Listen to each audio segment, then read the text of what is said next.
Oh, what's going on? It's Big Play Slay here, and I'm making a mock draft today. So, what's going on? And the first pick, you already know who's going to be there. Trevor Lawrence. Come on, it's the obvious pick. At number two, I do see the Jets going with Zach Wilson. Just in my opinion, I do see them taking Zach Wilson. Three, I do see the number one wide receiver coming off the board in Devontae Smith. Now, I do think Jamar Chase is just a little bit better, but I think Devontae Smith fits the Dolphins system and what they want to do with Tua Tagovailoa.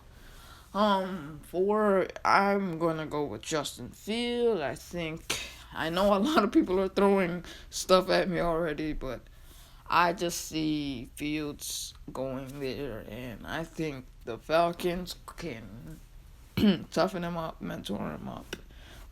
Matt Ryan mentors him and makes him a better quarterback.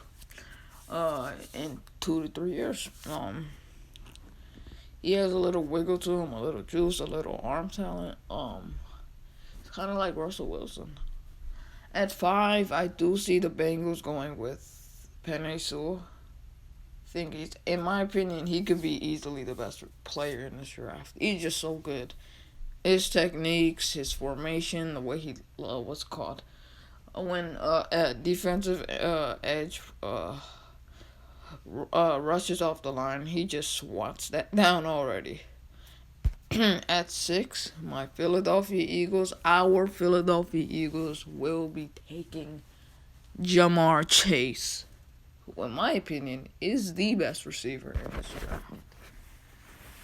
I think he has all the athleticism in the world. I think he can be a phenomenal receiver in this league.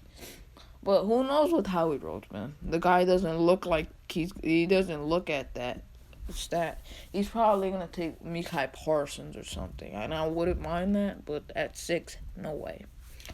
Well, if he does that, I'm throwing everything at him. He has to get fired. Seven, I do see the Lions going with Trey Lance.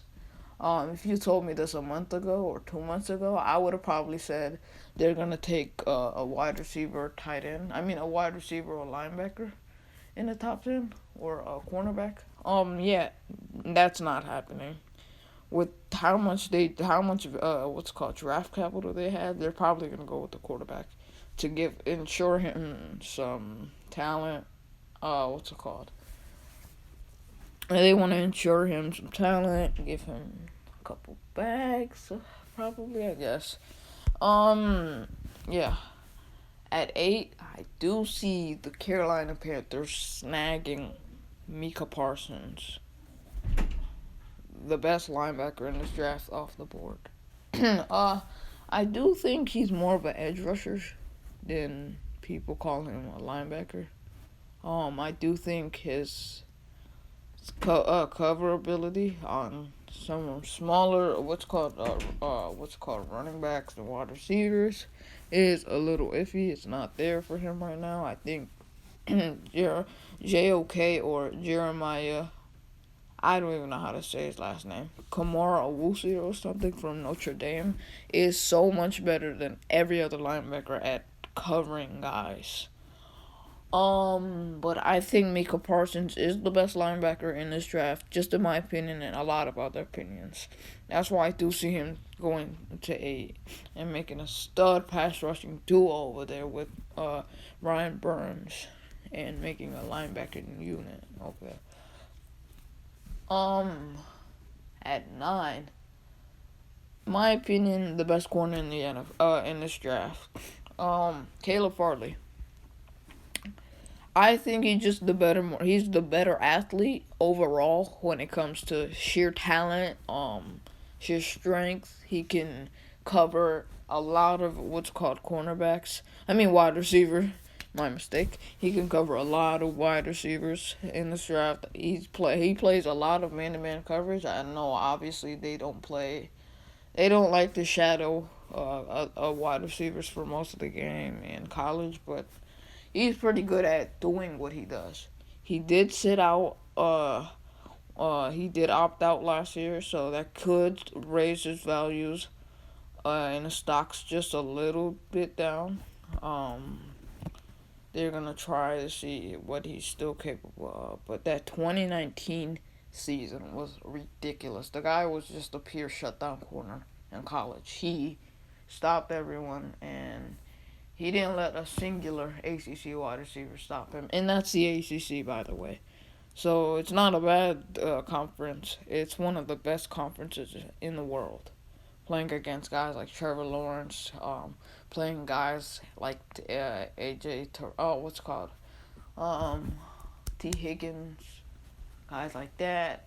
It's unbelievable. And at 10, the Dallas Cowboys, I do see them going with Patrick Surtain. Now, if they take Kyle Pitts, I'll lose it. We should probably take Kyle Pitts. Um, uh, I do see them going with Patrick Surtain if he's on the board at 10, which I do see him still being on the board. Their worst case is that they don't draft him and go with Kyle Pitts, and they just have a godly offense. But I don't see them taking another what's it called, top tier talent on offense, because why bother? Your offense is so glitchy and good. Why do you need another what's it called, top tier talent on that offense when you have enough already? I do see them going with Patrick Surtain. He is the second best corner in my opinion. His man coverage techniques are ridiculous. He could just flat out hit anyone on the field when it comes to just being a pure cornerback. He's a shutdown corner. He can line up man-to-man coverage. His press off the line is unbelievable. It's ridiculous. He can really shut down a wide receiver when it comes to just a bigger overall receiver. So if he faces guys like Julio Jones and DK Metcalf, he'll probably have the day on them when he starts to get older. He could really cover guys like that. And he's more of like a Jalen Ramsey. I do think it is what's called, a lot of comparisons will be there for him slash Jalen Ramsey. That was my mock draft for the top 10 picks. I'll probably make the top 10 to 20 draft selections either tomorrow or next week or something like that. But leave a comment. Did you like my leave a comment on this video? Did you like my mock draft or not? Like this video. It really goes a long way. It helps the YouTube algorithm. And subscribe to the channel, cause why not? Click it. It's simple, free, and easy for everyone. It literally costs you nothing. And that's all I gotta make today. So Big Play Slay is out of here. See ya.